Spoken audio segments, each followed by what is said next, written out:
Guys, guys, I need your attention. I'm here. Okay? Okay. Welcome back to my page. Guys, may kukwento ko sa inyo or sabihin, basta parehas inyo, basta gamit ng bibig. So, yung pagka-Facebook namin, like, yung matagal na kami nag-Facebook, like, dati pa, like, parang December kami nagsimula. December. And, basta naalala ko, may dati akong account. And, 500 na yung star nun, or lampas na. And, binala ko ni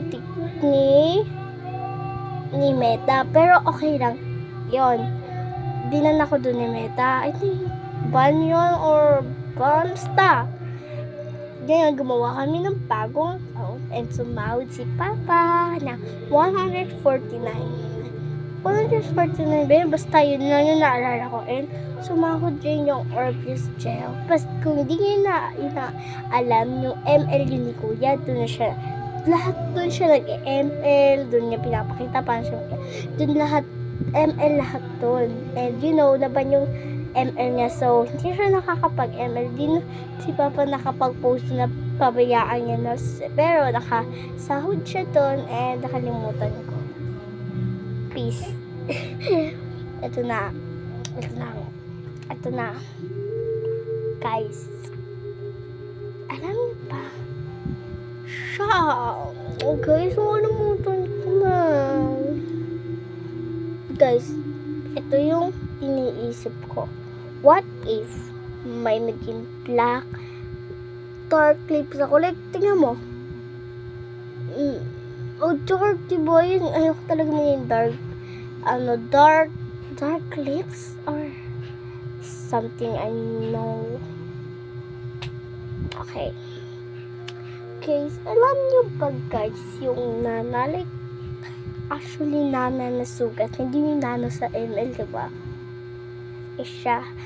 Okay, yung nana yung parang sugat. Tapos kapag pinisil mo, like may lalabas na white and yellow, like kadiri, no?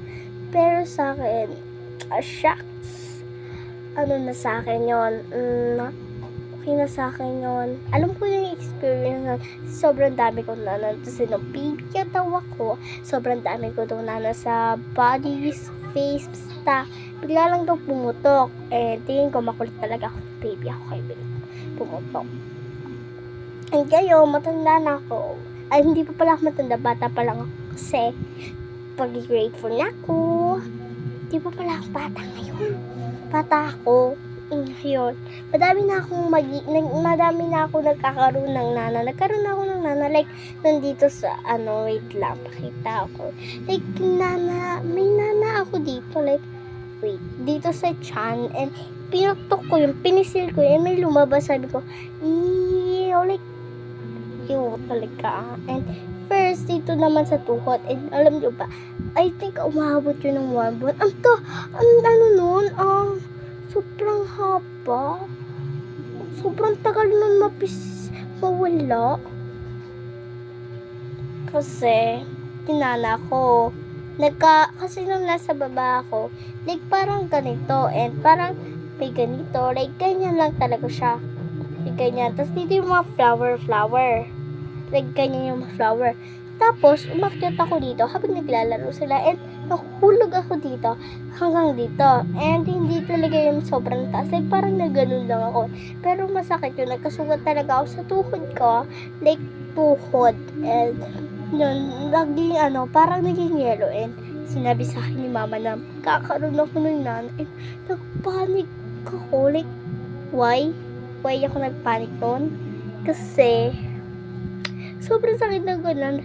Kasi bago ako magkanana sa tuhod, may nana pa sa paa. Pag-uusapan natin yung pagkatapos ng pag-usapan natin ang nana ko sa tuhod.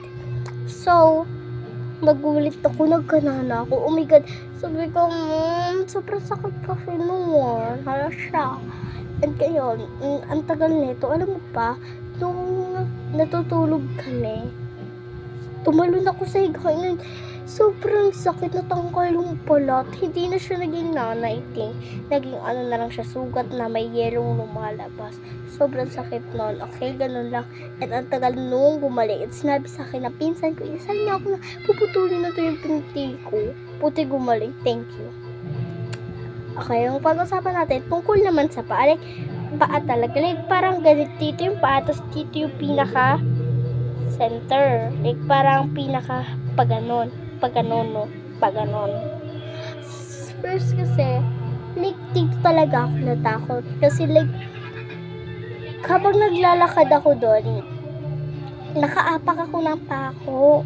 Na ano ko doon. And malalim yung sugat ko noon. And kanina na yun. And, hindi talaga ako nakapasok. Hindi ako nakapasok ng isang araw. Yung dami, no? Isang araw lang. Kasi, sakit na ng paa ko. Naglalakad ako. Sakit.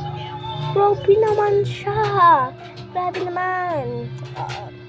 Tapos, nakapasok na galing lang yung karayong. Yung karayong na may nilagyan ng mga tubig-tubig. Tawag doon. Pinutok. Ang sakit. Akala ko sobrang sakit. Like, sobrang sakit.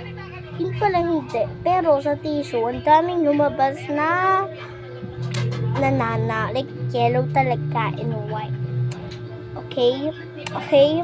And i-comment nyo rin kung nagkanana kayo sa parte at kung kailan natapos. Or para sa tayo ng experience. Bye! Tigil ko pala nagsalita.